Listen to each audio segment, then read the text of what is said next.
พุทโธเสโธติโลกัสสมิงสัพพะสัตตานังพุทโธเสโธติโลกัสสมิงสัพพะสัตตานัง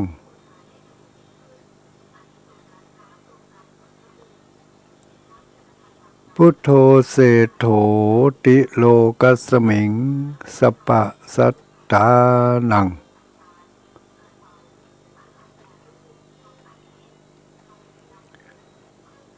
ขอความนอบน้อมแด่องค์สมเด็จพระสัมมาสัมพุทธเจ้า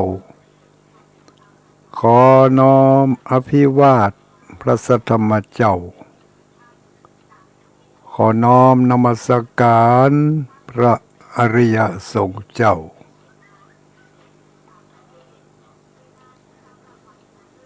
ขอถวายความเคารพท่านเจ้าคณะพระสังฆาธิการท่านครูบาอาจารย์พระสงฆ์องค์สังฆเจ้าทุกรูปทุกตนทุกองค์ที่เปิดเครื่องรับฟังอยู่ในเวลานี้ขอเจริญสุขเจริญพรสวัสดียามค่ำคืนมายังพุทธศาสนิกชนทั้งหลาย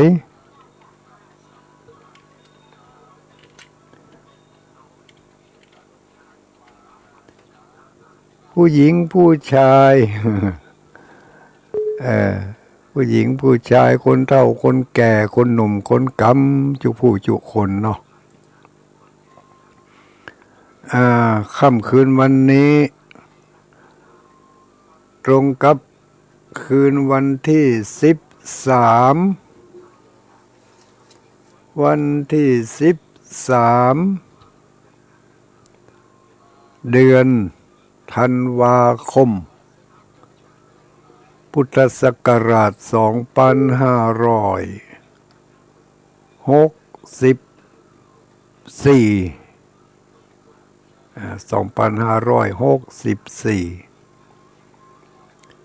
ได้เวียนมาบรรจบครบไขว่ทำแล้วเดือน3แมนมาแล้ว9 ค่ำเดือน3แมนมาละ9 วันวันนี้ตรงกับวันจันทร์เนาะจันทะรังสีอาทิกาเมกังก็ใกล้เข้ามาแต่เล็กแต่น้อยญาติโยมทั้งหลายใกล้เป็นอย่างนี้ใกล้วันจะเสี่ยงปีเนาะ2564ก็จะหมดจะเสี่ยงไปแล้วแต่เล็กแต่น้อยแล้วเน้อหมู่เฮาทั้งหลายอย่ามัวประมาทอยู่เน้ออะไรที่ยังไม่ได้ทำคิดไว้ว่าจะทำก็รีบทำกันเหียอะไรที่ยังไม่ได้หยุดคิดว่าจะหยุดก็ขจายหยุดเหียเก็บครอบเก็บครัวเมียดอย่างให้เรียบร้อยแล้วก็หยุดหยุดในสิ่งที่ควรจะหยุดทำในสิ่งที่ควรจะทำรีบเร่งกันหน่อยไปเมินอย่างนี้เมื่อวันจันทร์เดือนมกราคมเนาะมาถึงบัดเดียวนี่ไปเมินอย่างนี้แต่ว่าวันซืนนี่แต่มาถึงวันนี้ก็จะเดือนธันวาคมถึงแล้วนี่นะลงคมด้วยกันนี่อันนั้นเดือนมกราคมเนาะที่เฮามาปะกันวันนั้นวันจันทร์แรกของเดือนของปีพุทธศักราช2564 วันนั้นเฮามาปะกันในวันจันทร์วันจันทร์เมื่อคืนวันจันทร์วันที่สี่มกราคม2564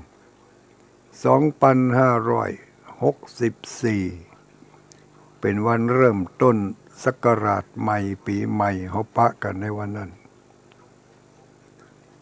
มาถึงวันนี้วันที่13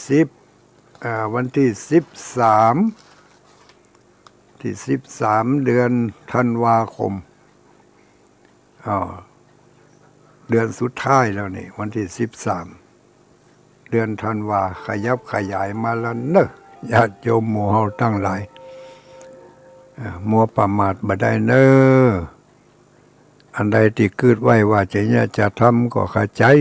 เข้าใจทำเนี่ยเมื่อยังมีกำลังวังชาเรียทะญะได้ทำได้คือใจจะไปที่ไหนไปร่วมการร่วมบุญกุศลกับไผที่ไหนก็รีบหาโอกาสไปในสิ่งที่ในทางที่ควรจะดีไปในสถานที่ควรจะไปแต่คืนแล้วนี่ว่าจะได้แต่คืนแล้วนี่ว่าไปไม่กลับไปไม่กลับหลับไม่ตื่นฟื้นไม่มีหนีไม่พ้นเขาว่ากันแต่คืนที่ผ่านมานี่ความหมายมันก็แล้วแต่ว่าใครจะตีความหมายไปในทางใดเปิ่นตั้งเป็นปริศนาธรรมผูกไว้ให้เขาแก้เขาก็มาแก้กันเขามาแก้กันมันก็มีหลายครูบาอาจารย์ที่เปิ่นมีความนึกความคิดพิจารณาแล้วว่าคำว่าไปไม่กลับหลับไม่ตื่นฟื้นไม่มีหนีไม่พ้นเนี่ยครูบาอาจารย์เปิ่นว่าจะได้กันพ่องที่เขาเข้าใจกันแล้วก็ได้ยินได้ฟังกันมาตั้งแต่ก่อนนั่นก็บอกว่าไปไม่กลับหลับไม่ตื่นฟื้นไม่มีคืออะไรก็ตอบว่าก็ตายแต่อันนั้นก็ตุลุงไปไม่กลับหลับไม่ตื่นฟื้นไม่มีก็คือตายนะตุลุงแม่นก็มันก็ถูกส่วนหนึ่งเนาะถูกส่วนหนึ่งที่เปิ่นว่ามาก็ถูกอยู่ตามที่เปิ่นได้อธิบายมาเป็นอย่างไปแล้วก็เขาก็มาได้ยิน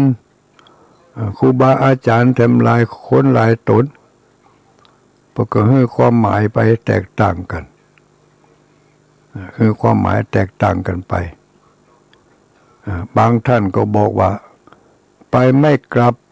ก็คือสายน้ำนี่เหรอสายน้ำนี่มันไปไม่กลับไปแล้วไม่ยอมกลับมาก็ทุกยังเป็นว่าเนาะน้ำมันไหลไปแล้วมันบ่ปิก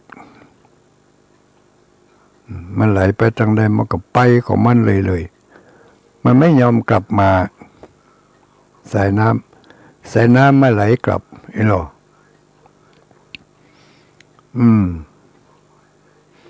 แล้วอีกท่านหนึ่งเพิ่งก็ให้ความหมายของปริศนาธรรม4 ข้อเนี่ยไปไม่กลับหลับไม่ตื่นฟื้นไม่มีหนีไม่พ้นนอกจากที่เขาจะตอบว่าตายนั่นอย่างเดียวเพิ่งก็บอกว่าไปไม่กลับนะไปไม่กลับหมายถึงการเวลาท่านก็ให้ความหมายว่าหมายถึงการเวลาที่มันล่วงเลยผ่านเราไปไม่หวนกลับมาอดีตที่ล่วงแล้วไปก็บ่เมียเหลือแต่ปัจจุบันนี่แต่ว่าก็ผ่านไปแล้วเขาจะเอาวันนี้เหมือนกับแต่ว่าก็เหมือนบ่ได้ จะเอาวันผูกเหมือนกับตะวาก็เหมือนบ่ได้มันผ่านไปเห็นอย่างอันแล้วเนาะมันผ่านไปแล้วสายน้ำไม่ไหลกลับ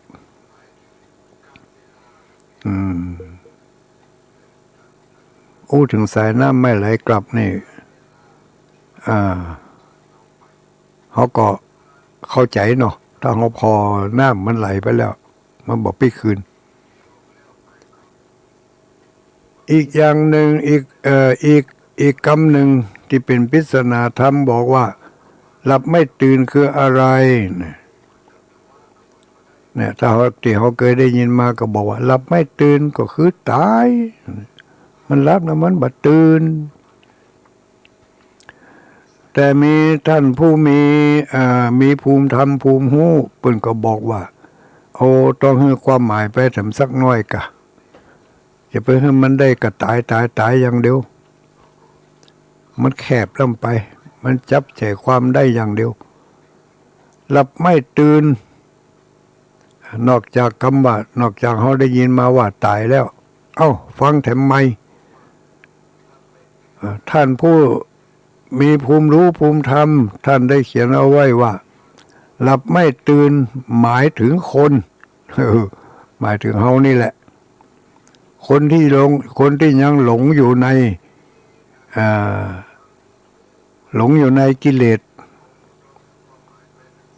หลงอยู่ในกิเลสคืออะไรกิเลสก็คือหลงอยู่ในความโลภหลงอยู่ในความโกรธความเกลียดหลงอยู่ในความงมงายหูหนวกตาบอดบางทีก็หูบหนวกตาบอดแต่ตาในมัน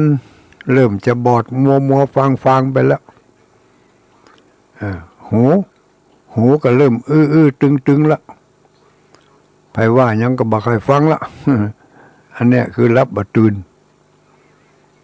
เปิ้นว่าเสือตัวว่าพระเจ้านี่รักบ่ตื่นมาได้ก็อย่างอันกึดอย่างอันเปิ้นว่าบ่ดีนะมันก็ว่าดีกะ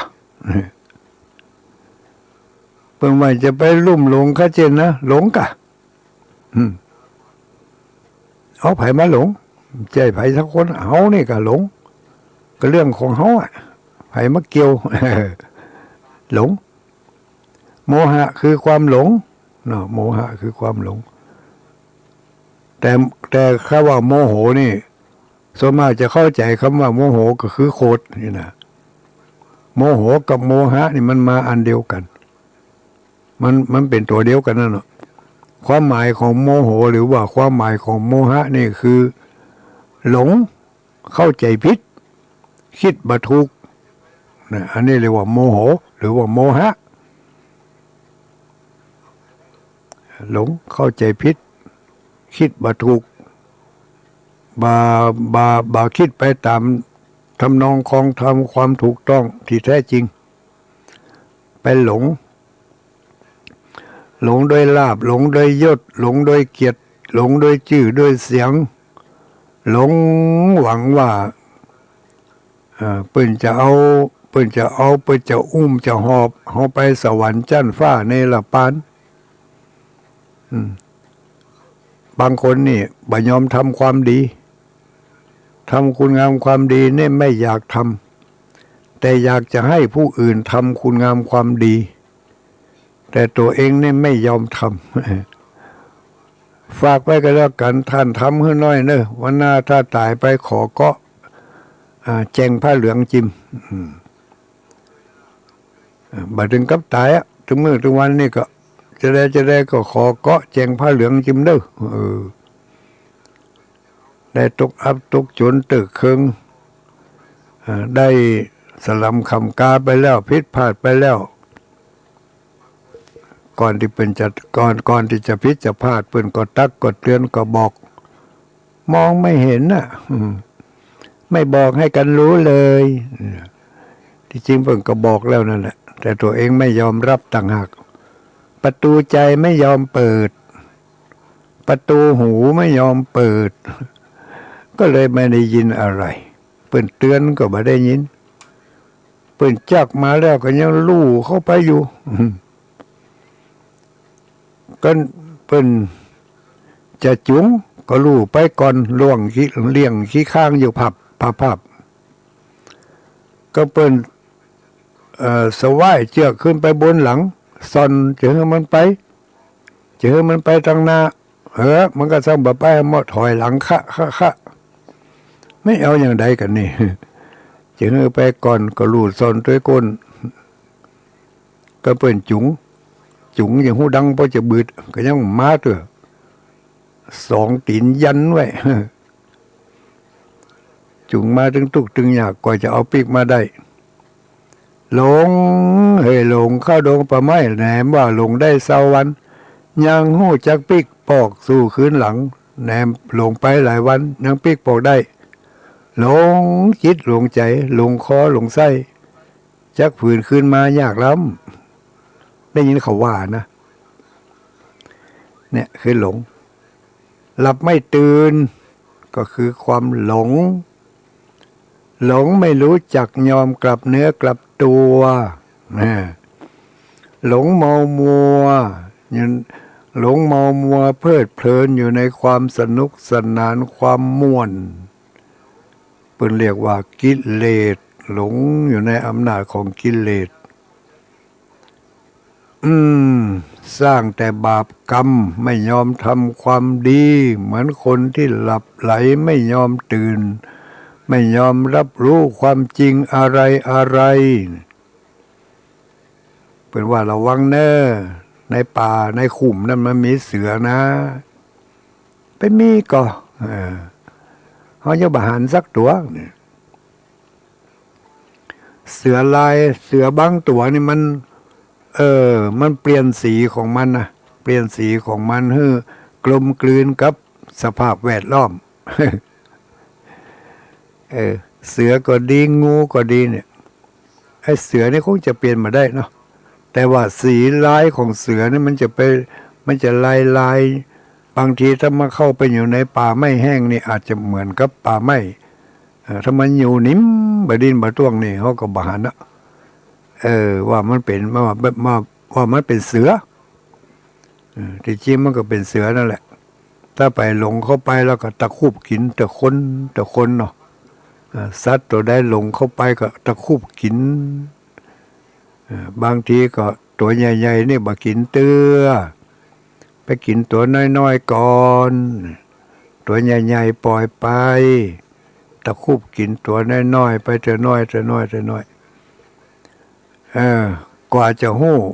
ว่าด้วงกินขิงเพื่อหู้ขิงเพราะกินด้วงอันนี้แต่ก่อนได้ยินท่านเจ้าคุณท่านมหากมลเป็นว่าในรายการอย่างก็ประทีปทำส่องใจอีกอะตอนเจ้าเพิ่งจะเอามาออกอากาศตั้งสถานีวิทยุวปท2เนาะรุ่นเฮานี่ได้ยินกะแสงธรรมอย่างก็เป็นว่าสโลคำหัวข้อขึ้นเป็นบอกว่าประทีปเป็นเครื่องส่องทางของคนเดินทางในเวลากลางวันอีกเนาะประทีปเป็นเครื่องส่องทางของคนเดินทางในเวลากลางวันส่วนประทีปธรรมเป็นเครื่องส่องใจให้แสงสว่างทั้งกลางวันและกลางคืนอันนี้รายการอันอย่างสักอย่างเนี่ยเป็นใช้เวลาประมาณ5 นาที10 นาทีอยู่เนี่ยในเวลาฮือคติธรรมในตอนเจ้าทางสถานีเพิ่งจะเอามาเปิดท่านเจ้าคุณลืมจื่อแท้เพิ่นไม่ให้ละฮู้จักกะเพิ่นว่าฮู้จักกะ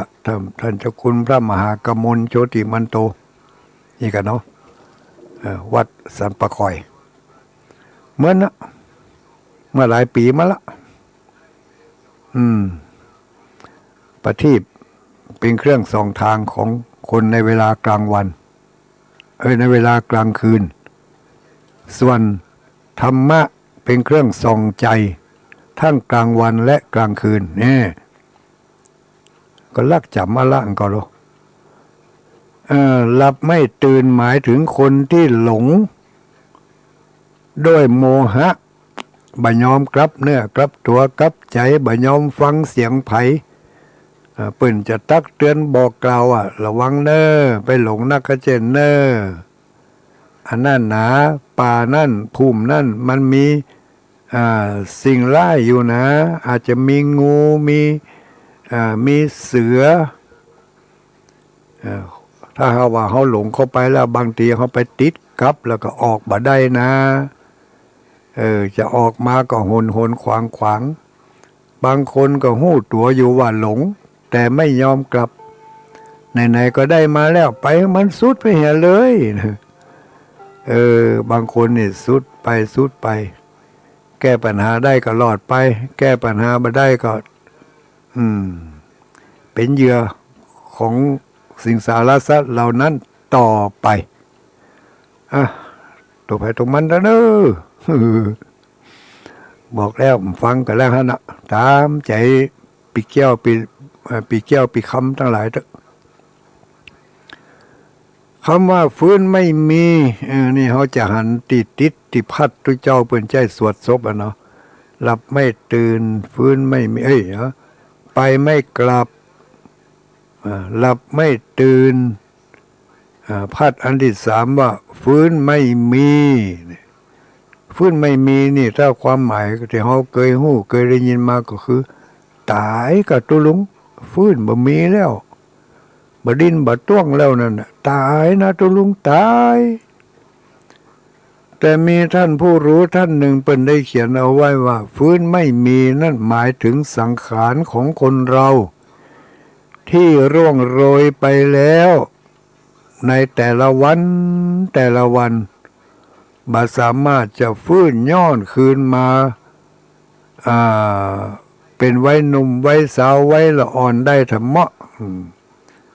ฟื้นบ่ได้แล้วฟื้นบ่มีแหมแล้วยังเก่งก็มีแต่ความทรงจำที่เป็นเครื่องจำอยู่ในสัญญาเก่าๆแก่ๆของเฮานี่อย่างที่ว่ามาตะกี้เนาะอันนั้นก็จำเหมือนไปนานไปก็จำละลายจำเลือนลางไปจำถูกจำผิดไปพ่องอีกอันนี้ก็เกี่ยวกับปริศนาธรรมเนาะปริศนาธรรมที่เปิ่นบอกว่าไปไม่กลับคืออะไรหลับไม่ตื่นคืออะไรฟื้นไม่มีคืออะไรหนีไม่พ้นคืออะไรฟื้นไม่มีหมายถึงสังขารของคนเราที่ร่วงโรยไปในแต่ละวันบ่สามารถเอามันย้อนคืนมาหาเฮาเหมือนเก่าเหมือนเดิมได้มันผ่านไปเหมือนกระแสน้ำตามวิสัยชลาลัยเกิดวังวนสัตว์ทั้งหลายในสากลจะเป็นสุขหรือทุกข์กันทุกทินที่มีสุขก็มีทุกข์เข้าพัวพันแต่ความจริงทุกสิ่งอันล้วนแต่จิตคิดจองเวรอันนี้บทความนี่ไปจำมาเหมือนกันนะจำมาสมัยเมื่อดูหนังละครเรื่องสั่งท้องลูกเรื่องสั่งท้องที่มันออกทางโทรทัศน์ตะก่อนนั่นนะเป็นว่าไว้ก็เล่มจำมาดูตอนที่อย่างก็ตอนที่นางมนทาเปิ่นเอาใส่แปรล่องน้ำกะดูมันยานอันนี้ก็เป็นคติธรรมหรือว่ากรรมคติปริศนาธรรมที่เขาจะหันติดหน้าพัดตุเจ้าที่เปิ่นสวดที่เป็นสวดบ้านศพเพื่อเอาพัดเกิ้งหน้าตนที่หนึ่งจะมีเขาเขียนว่า หลับไม่ตื่น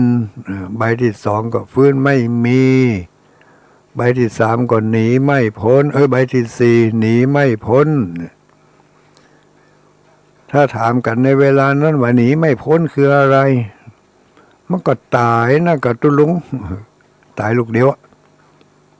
มันจะได้ว่าตายก็มันหนีแบบพ้นนะนี่ไปมีไผ่พ้องหนีพ้นความตายมีไผ่สักคนอ่ะพอจะอ้างความตายก็คือหนีไม่พ้น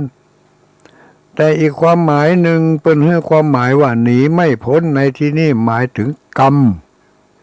หมายถึงกรรมกรรมในที่นี้ก็คือการกระทำเขาจะหนีจากการกระทำไปบ่พ้นย่อมจะต้องได้รับผลของวิบากนั่นแน่นอนไผทำคุณงามความดีหนีไม่พ้นจะต้องได้รับผลของกรรมก็คือความสุขความสบายไผที่ได้ทำความไม่ดีไม่งามไว้ผลที่จะได้รับก็คืออะไรผลที่ได้รับก็คือความไม่ดีไม่งาม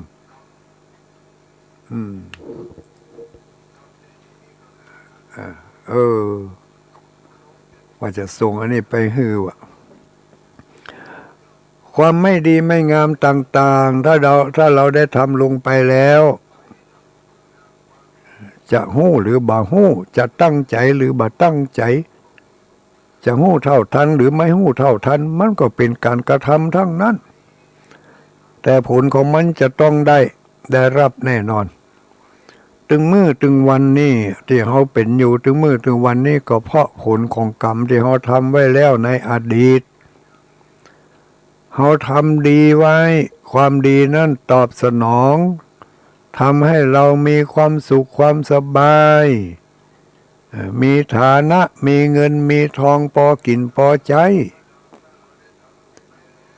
เขาก็เกิดมาจากที่เขาเคยได้ทำความดีมาหมอกอีก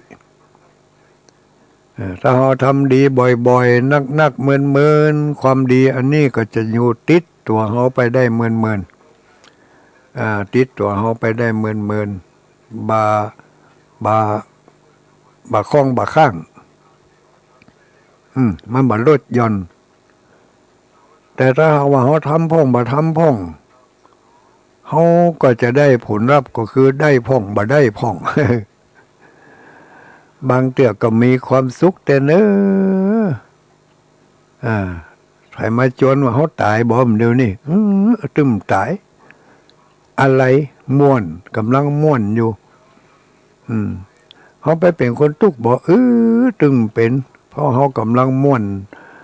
โดยการมีทรัพย์มีเงินทองใช้จ่ายมีที่ดินอยู่มีอาหารการกินมีของใช้ไม่สวยมีเครื่องประดับแต่งเนื้อแต่งตัวเสื้อผ้าอาภรณ์เวลาเจ็บใครใดป่วยก็มียุกมียารักษามีหงยุกหงยาถ้าจะอ่านเขาก็บอกใครไปไหนเตือนละอยู่เนี้ยอันนี้ก็เนื่องจากว่า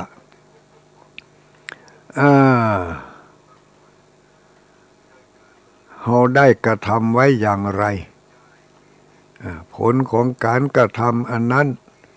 จะมาตอบสนองเขาให้ได้รับผลจากการกระทำอันนั้นอันนี้ก็เป็นผลที่เนื่องมาจากการกระทำของเราก็ตกลงว่าในความหมายของคำว่าหลับไม่ไปไม่กลับหลับไม่ตื่นฟื้นไม่มีหนีไม่พ้นที่เขาเคยได้ยินแต่เขาเคยได้หันมานะที่เขาเคยเข้าใจมาในค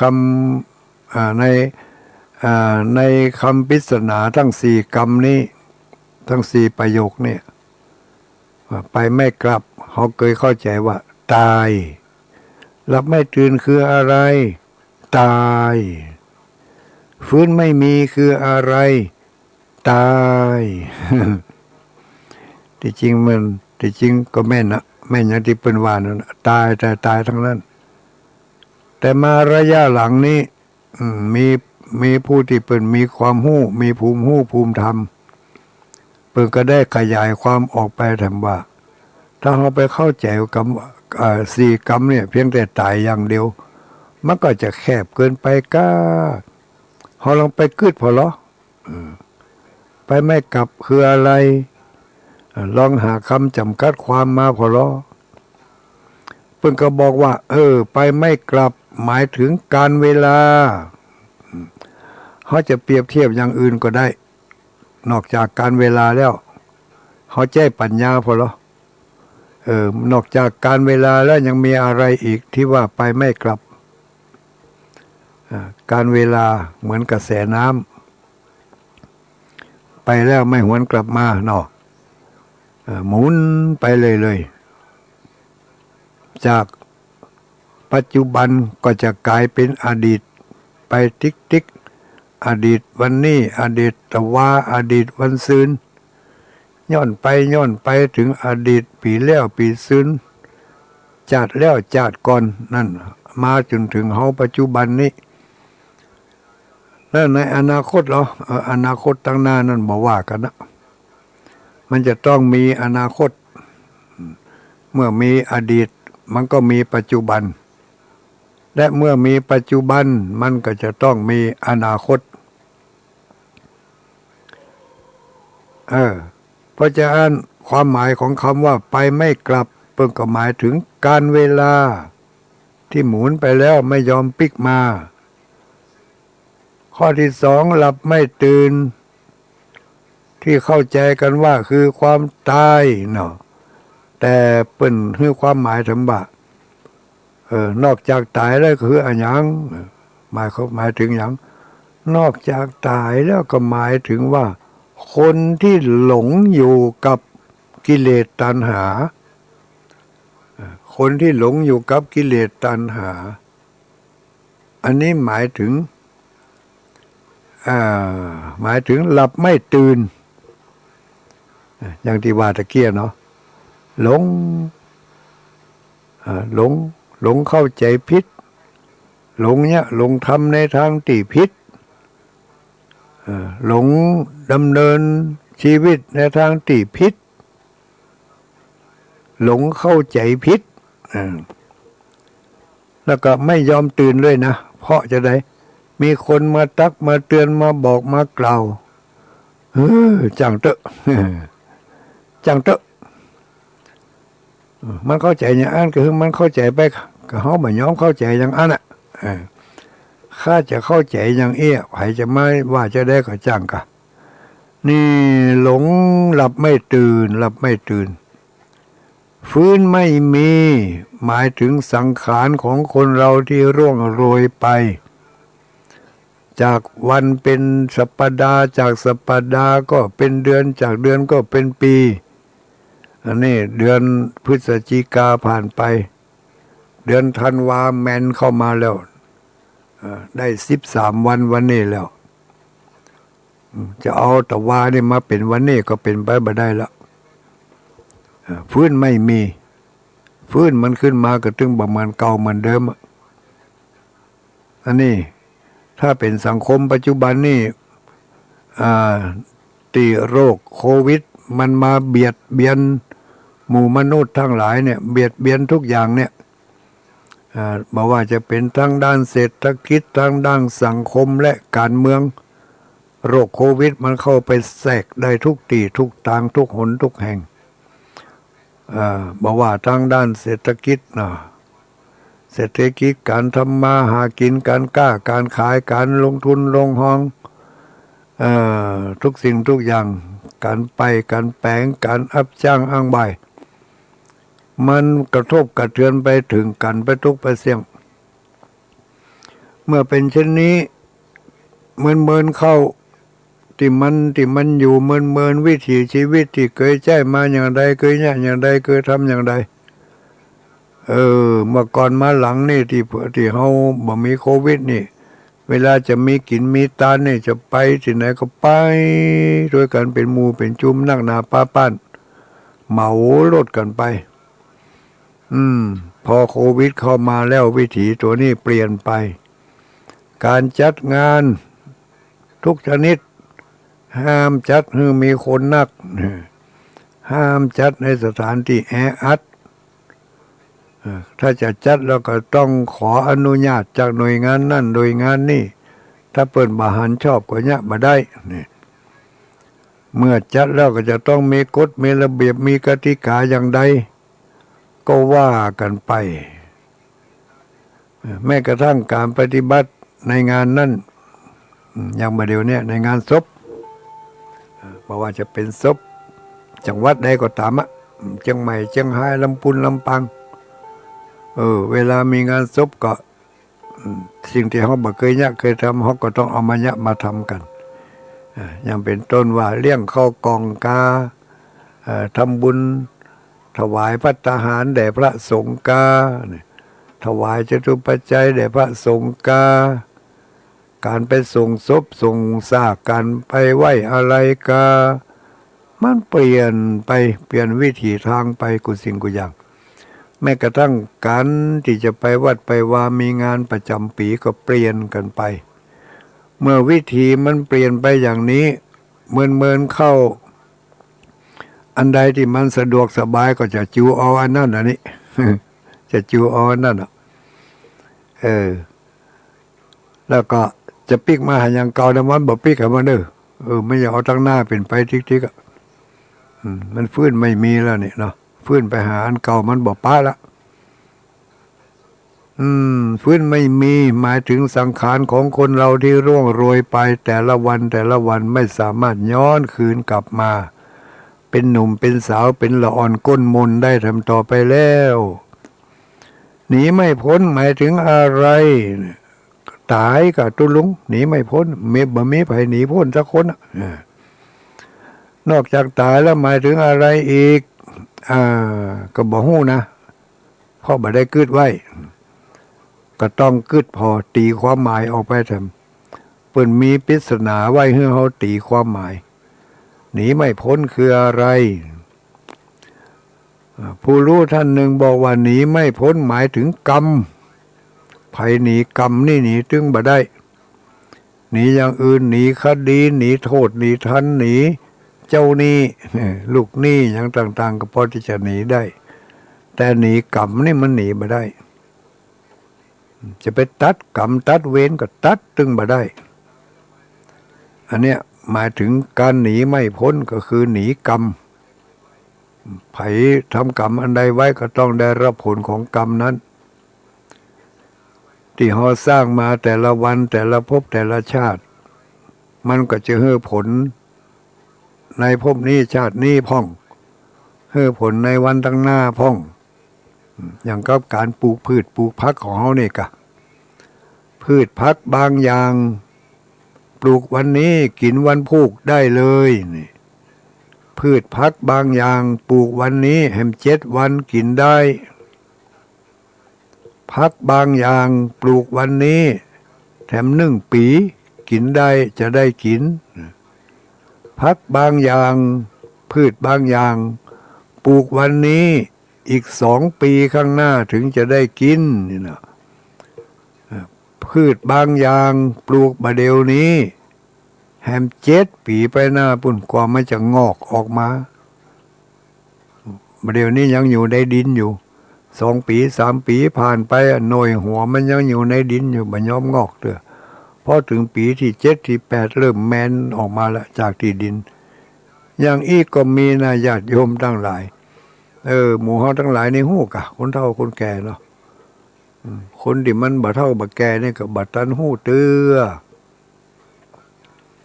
การปลูกพืชเนี่ยปลูกพืชปลูกผักเนี่ยเขาจะไปคิดว่าเปิ้นได้กินบ่เป้าน้ำหวานกันทึดๆเขาก็ขยากินบ่เป้าน้ำหวานไปซื้อกามันมาแล้วเอามาปลูกไปแล้วมันปลูกแทนที่จะได้กินบอกให้ลูกให้หลานไปเก็บหน่อยเป้ามาแล้วที่ปลูกตะวาเข้า มันไปหน่อยอย่างเตื้อหากมันยังบ่ไปไหนสักทีกำเตื้อโอ้แฮมเมื่อใดมันจะได้กินพุ่นปีหน้าปีไหนปีจะขายออกดอกปุ่งกะเบิร์นอยู่ถ้ายิ่งเป็นมาเป้าเมืองซ้ำให้เมินกว่าจะได้กินเนี่ยแล้วเราปลูกพืชบางอย่างนี่ปลูกวันนี้แหม2-3 วันเด็ดกินได้เลยเนี่ยอย่าว่าแต่พืชเลยแม้แต่สัตว์ก็เหมือนกันเป็ดไก่หมูหมาที่เขาเอามากินกันถึงมื้อถึงวันนี่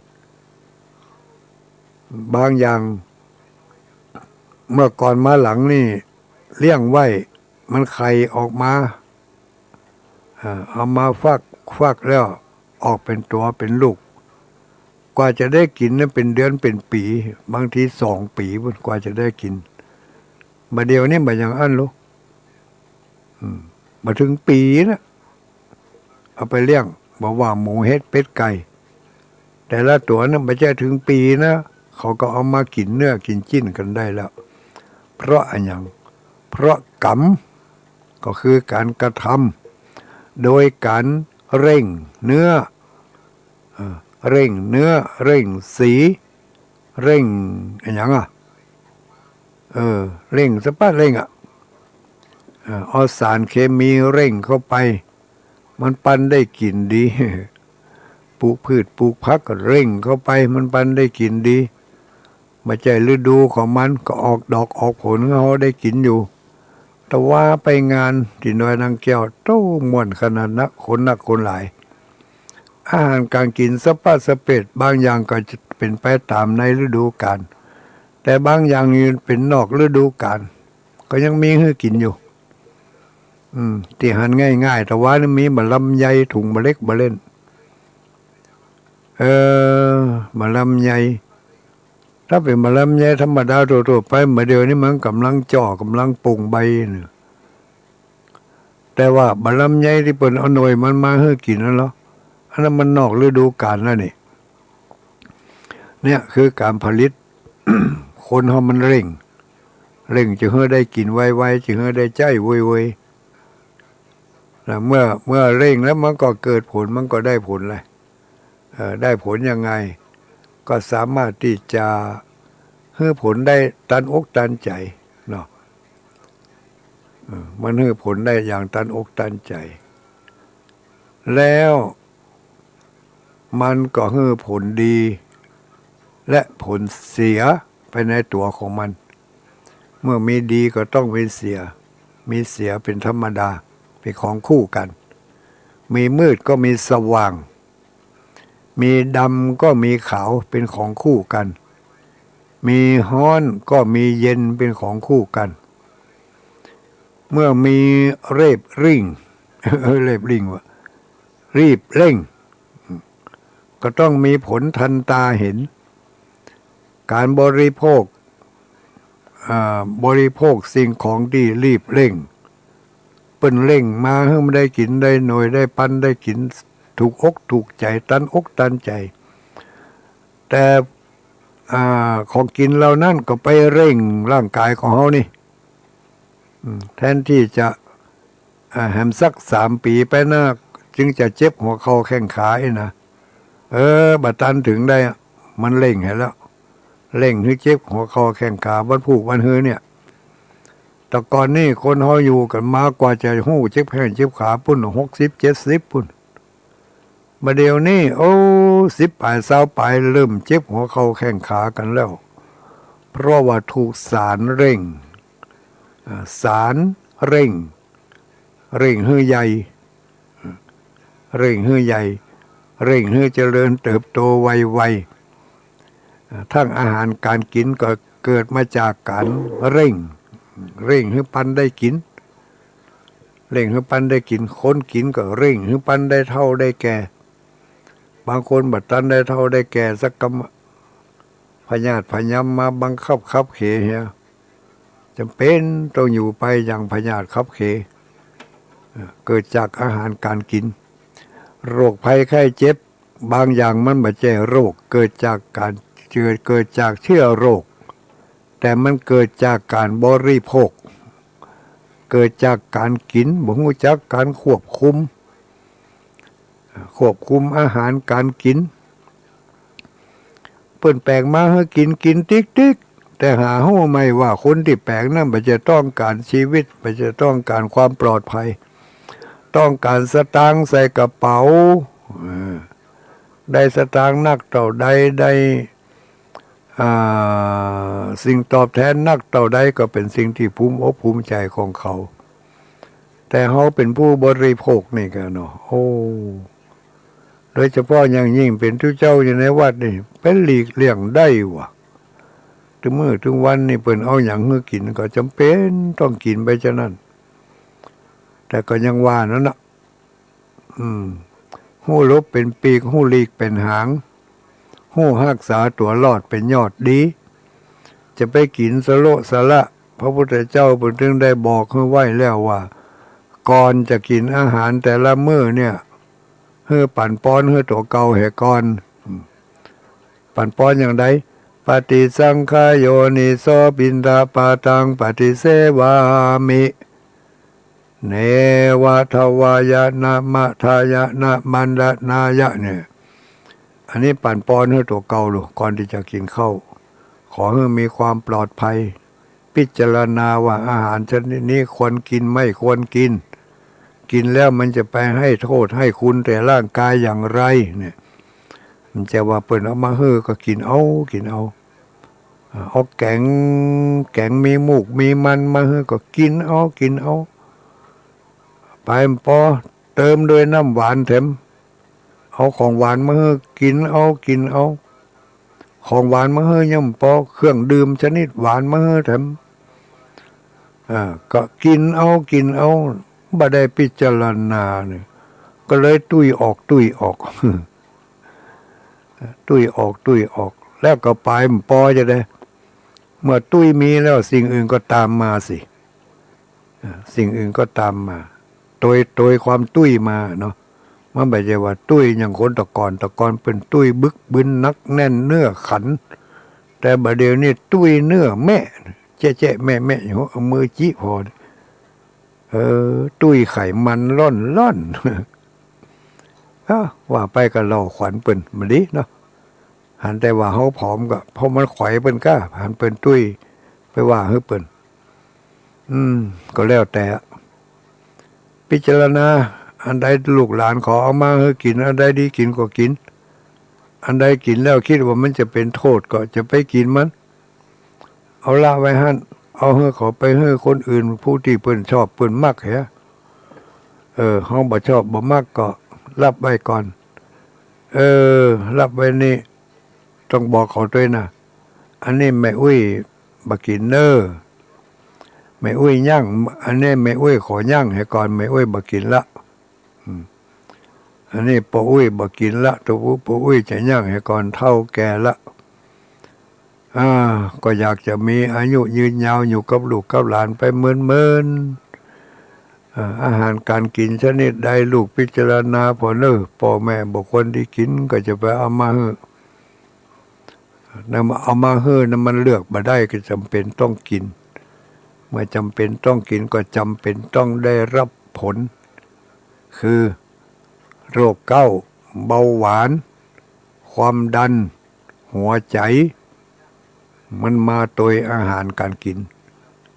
อันนี้บาดเจ็บโรคเกิดจากกรรมพันธุ์มันเป็นโรคเกิดเพราะการกินหันแก่กินได้กินเอานี่เตลิดเปิดเปิงมาอย่างไพ่นี่ญาติโยมทั้งหลายพี่น้องตั้งสายดอยสะเก็ดสายเชียงใหม่แม่ริมแม่แตงแม่ริมดอยสะเก็ดสันทรายเนาะไปถึงสารปีหางดงอย่างมู้นี่อันนี้แหมสกรรมเปิดจะตัดรายการของตุลุงดอยไปสู่รายการปกติของเปิดในเวลาประมาณ3 ทุ่มนี้ช่วงเวลาที่เหลือเล็กน้อยนี้ก็ขอรับสายจากอำเภอดอยสะเก็ดอำเภอสันทรายอำเภอแม่ริมแม่แตงเนอะ3 อำเภอนี้ 0932722499พี่น้องดอยสะเก็ดสันทรายแม่แตงแม่ริมแล้วก็หางดงเนาะหางดงนี่ขึ้นขึ้นสีขาวก็ได้อยู่เอาดอยสะเก็ดแม่โจ้สันทรายเนี่ยแล้วก็แม่แตงแม่ริมใครฟังอยู่ตอนนี้จะโทรบอกกล่าวเล่าขานให้ฟังหน่อยก็ได้เนอะ0932722499อำเภออื่นฟังโทรเตื้อ2-3อำเภอนี่โทรก่อนหมดเวลา3 ทุ่มนี่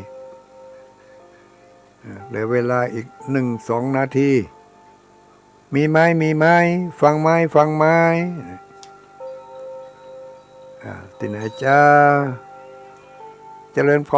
รครับไว้ขาครับครับบ้านไหนน้องเบลครับน้องเบลกะฟัง104เนาะฟัง104ครับอันนี้ตัวลุงแก้วไปไหนห้องครับตัวลุงแก้วก็ยังแขวนขึ้นละเดินไปเดินมาแต่หมดในห้องได้ละครับเดี๋ยว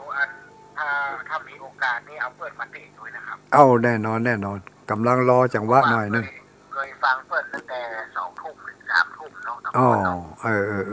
เป็นแฟนFCเปิดโดยครับนั่นอนุโมทนาเนอะวันนี้เปิดก็ยังอู้ได้อยู่เนาะอู้ได้กะแต่เปิดอิดหน่อยถ้าอู้นักมาได้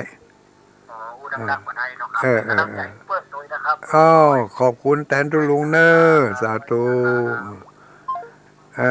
น้องเบลแฟนครับประจำรายการ104.50มีแผลแถมดอยสะเก็ดหายแซบเลยสันทรายแม่ริมแม่แตง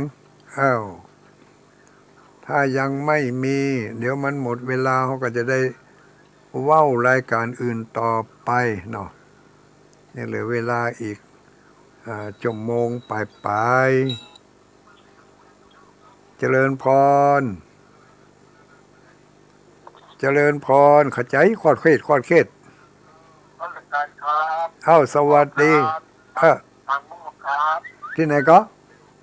ทางเชียงดาวครับเชียงดาวกะเชียงดาวรับขึ้นไหนอยู่104ครับ104ถึงเชียงดาวกะชัดเจนครับชัดเจนเลยอนุโมทนาเนอะครับสวัสดีครับเชียงดาวอำเภอเมืองต่อไปเจริญพร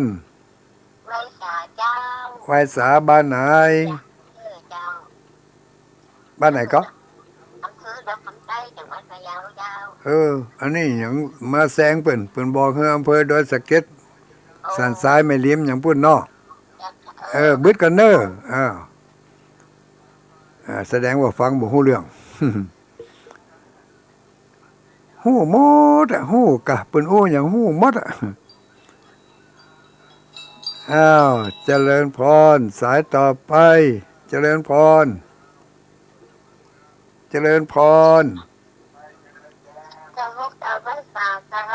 ไหว้สาลูกไหนมาดอยสะเก็ดเจ้าดอยสะเก็ดบ้านหยังปะสักน้อยเจ้าปะสักน้อยที่ป้าบนดอยบ้านนั่นก็เจ้าฟังชัดเจนเนาะ104เนาะเจ้าอนุโมทนาเนอะเจ้าตัวได้ไปก็ตัวนี่บอกไปเจ้าไปวันนักอนุโมทนาสาธุโดยสะเก็ดปะสักน้อยแม่แตงแม่ลิ้มว่าได้ตะกี้ข้ามไปเชียงดาวพุ่นก่อนนะท้อจะไกลนะฝ่ายเห็นครับได้ฝ่ายเชียงดาวพุ่นเนาะเจริญพรแต่ได้จัดจ้าที่ลงดอยไผ่นี่เจ้านี่อันนี้ลาดคิ้วพุ่นมานี่ใจอันนี้ฟังขึ้นไหน2 อันดารุณีเจ้าฟังดารุณีไม่อายเนาะ